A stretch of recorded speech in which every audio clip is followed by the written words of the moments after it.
జై తెలంగాణ, జై భారత్.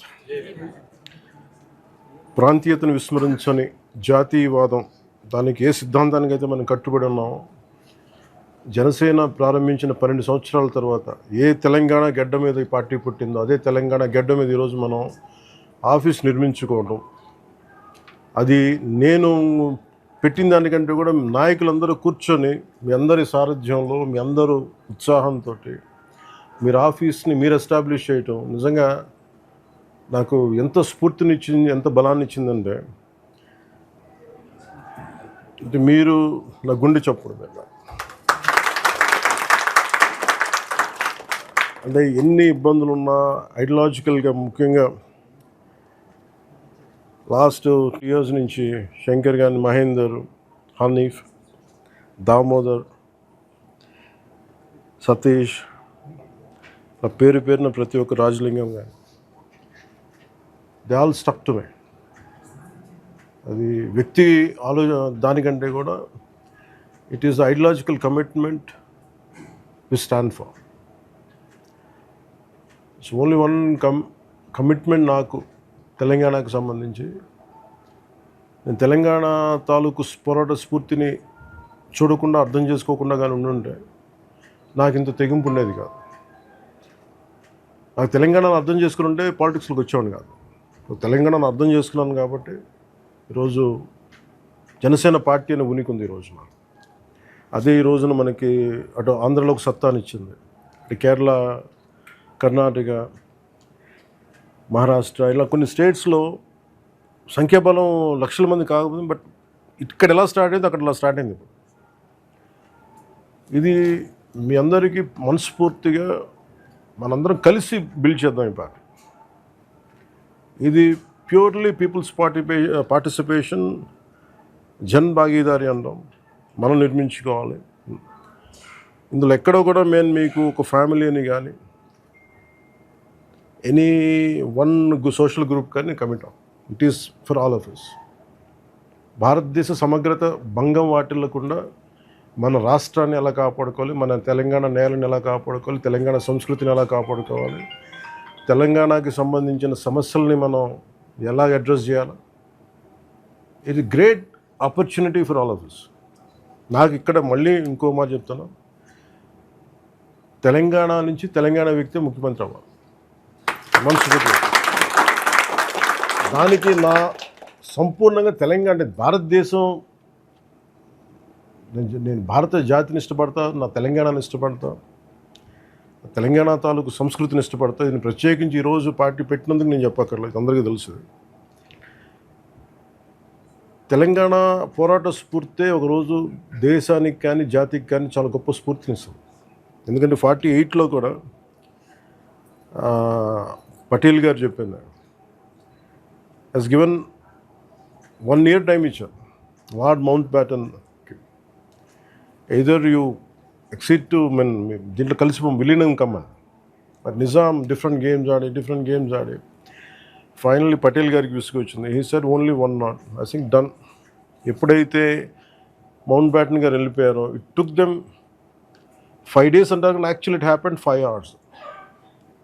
5 గంటలు అటు సైడ్ షోలాపూర్ నుంచి అనుకుంటా ఒక మిలిటరీ ఇది ఫోర్సెస్, ఇంకోటి విజయవాడ, అప్పుడు బెజవాడ హైవే, ఈ 2 హైవేల నుంచి తెలంగాణని వచ్చారు.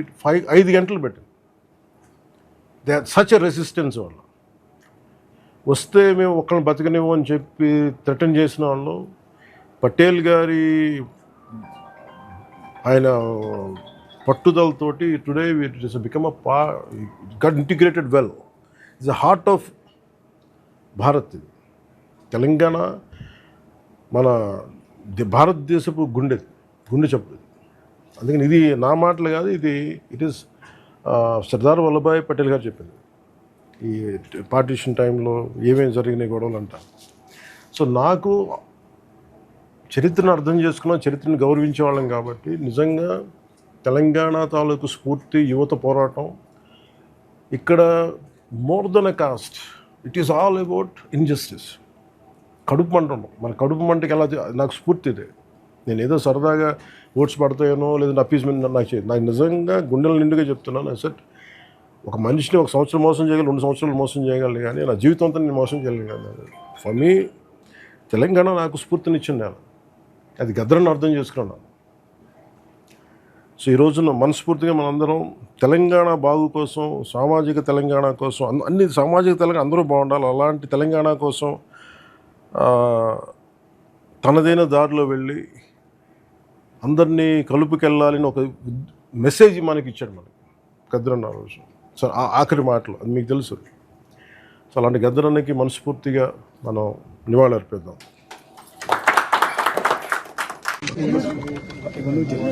శ్రీకాంత్ తీసుకో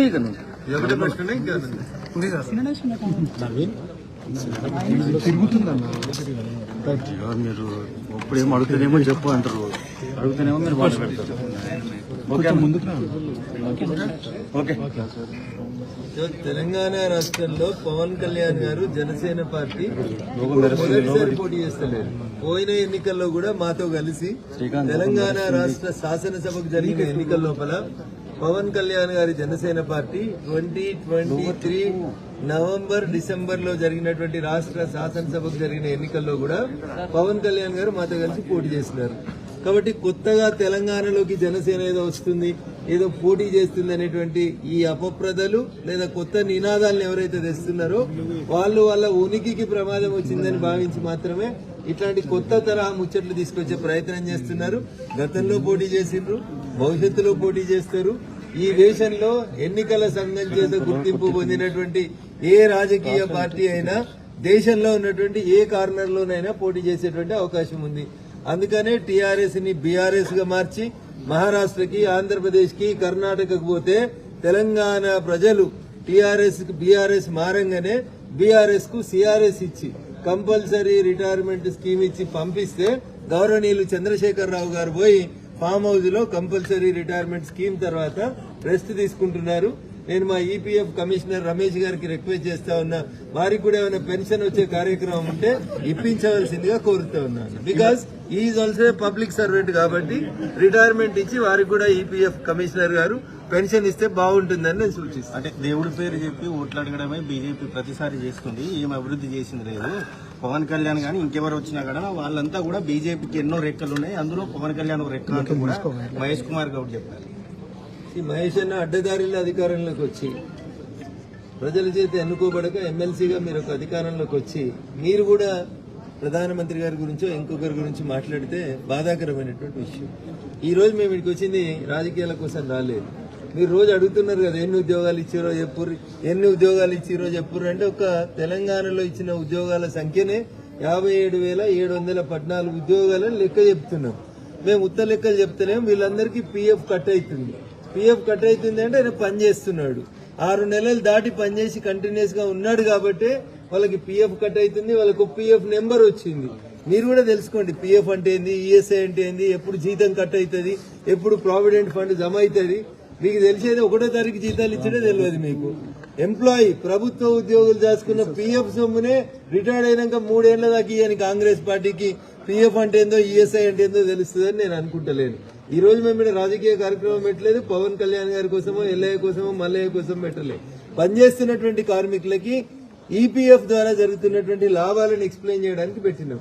కళ్ళుండి చూడలేని కబోది ఎవరైనా మాట్లాడితే అది మహేష్ కుమార్ గౌడ్ గారైనా ఇంకొకటైనా వారి విజ్ఞతకే వదిలేదు. అంటే వాళ్ళు అంటే దీంట్లో ఏంటంటే పవన్ కళ్యాణ్ అనే వ్యక్తి బీజేపీ వదిలిన బాణంగా ఇండైరెక్ట్ గా చెప్తున్నారు. సో ఎందుకంత భయపడతా ఉన్నారు? పవన్ కళ్యాణ్ గారు పోయిన ఎన్నికల లోపల కూడా జనసేన పార్టీ పేరు మీద మాతో కలిసి పోటీ చేసినారు. 24 ఎలక్షన్స్ 23 నవంబర్ డిసెంబర్ లో జరిగిన ఎన్నికలలో పోటీ చేసినారు. వారు ఇంత టెన్షన్ పడాల్సినటువంటి అవసరం ఏముంది? ఎన్నికలు ఇంకా చాలా దూరం ఉన్నాయి. సగం రోజులే అయినాయి తెలంగాణ రాష్ట్ర ప్రభుత్వానికి. ఇంకా సగం రోజులు మీరు పనిచేసి మీరు నిరూపించుకోండి. భారత ప్రభుత్వానికి ఇంకా 3 సంవత్సరాల సమయం ఉంది. ఎలక్షన్ చాలా దూరంలో ఉన్నాయి. అంత తొందరపడి బాధపడాల్సినటువంటి అవసరం, టెన్షన్ పడాల్సినటువంటి అవసరం కాంగ్రెస్ పార్టీకి ఏందో నాకైతే అర్థమైతే లేదు. ఒక్కొక్క రాష్ట్రంలో అధికారం పోగొట్టుకుంటూనే వస్తూ కూడా ఇంకా ఆవేశపడడం అనేది కాంగ్రెస్ కు సరి అయింది కాదు. ఎక్కడ తప్పు జరుగుతుందో తెలుసుకొని పనిచేస్తే ప్రజలు ఏమైనా 4 ఓట్లు వేస్తారనేది కాంగ్రెస్ మిత్రులు గ్రహించాలి. ఏపీ తరహాలో ఇక్కడ తెలంగాణలో కూడా బీజేపీ, జనసేన కూటమి పోటీ ఉంటుంది సార్. భారతీయ జనతా పార్టీ ఎన్నికలు వచ్చినటువంటి 6 నెలల ముందు, 6 నెలల దాకానే ఎన్నికల గురించి ఓట్ల గురించి మాట్లాడుకుంటా ఉన్నా. మిగతా రోజులలో పేదల సంక్షేమం, అభివృద్ధి, వికసిత భారత్ వైపు నరేంద్ర మోడీ గారి ఆలోచనలు, ఈ దేశాన్ని ముందుకెట్లా తీసుకుపోవాలనేటువంటి ఆలోచనలు నడుస్తూ ఉంటాయి. కాంగ్రెస్ పార్టీకి పొద్దున్న లేస్తే ఎన్నికలు, ఎలక్షన్లు, కలెక్షన్లు తప్ప ఇంకోటి తెలియని party Congress party. So we're not like that. మేము ఈ దేశంలో మాకు ప్రజలు 5 సంవత్సరాలకు అవకాశం ఇచ్చినారు. 3వ ప్రధానమంత్రిగా నరేంద్ర మోడీ గారు గెలిచినారు. ఈ 5 ఏళ్లలో ప్రజలకి ఎట్లా సేవ చేయాలి, మళ్ళీ 4వ అధికారంలోకి రావాలంటే ప్రజల మన్ననలు ఎట్లా పొందాలని మాకు ఆలోచనలు ఉంటాయి తప్ప కాంగ్రెస్ పార్టీ లాగా ఎప్పుడు విచ్ఛిన్నము, ద్రోహము, మోసము ఇట్లాంటి ఆలోచన మా డిక్షనరీలో ఎప్పుడు లేదు. పవన్ కళ్యాణ్ గారు కమల్ కళ్యాణ్ అంటున్నారు, దానికి ఏమంటారు? పవన్ కళ్యాణ్ గారు ఎవరు అవునన్నా కాదన్నా is part and parcel of NDA. Andhra Pradesh అనేటువంటి రాష్ట్రంలో ఎన్డీఏలో భాగస్వామ్య పక్షమైనటువంటి తెలుగుదేశం, జనసేన, భారతీయ జనతా పార్టీ కలిసినటువంటి కూటమి ప్రభుత్వంలో వారు ఉప ముఖ్యమంత్రిగా ఉన్నారు. ఇంకా కొత్తగా ఇలా మాట్లాడుకోవాల్సిందేముంది? వీళ్ళకి కనబడతలేదా ఏంది? కాంగ్రెస్ ఆడ కూడా పోటీ చేసింది కదా, మీరు జాతీయ పార్టీయే కదా, అప్పుడు కూడా మేము ఎన్డీఏ కూటమిలోనే ఉన్నాం కదా, మరి కొత్తగా అడగాల్సిందేముంది? తమిళనాడులో కూడా ఎలక్షన్ క్యాంపెయిన్ చేయడానికి ఎన్డీఏ తరఫున పవన్ కళ్యాణ్ గారు కూడా వెళ్లినారు. మాట్లాడితే పవన్ కళ్యాణ్ ఎందుకంత భయపడుతున్నారు పవన్ కళ్యాణ్ గారి పేరు చెప్తే? కాబట్టి ఎన్నికలలో ఎవరికైనా పోటీ చేసే అవకాశం ఉంది. ఓపికగా ఉండండి. మేమేదో కొత్తగా ఈ రోజు పవన్ కళ్యాణ్ గారిని ఆహ్వానిస్తలేము. Is already a part and parcel of NDA government. Thank you.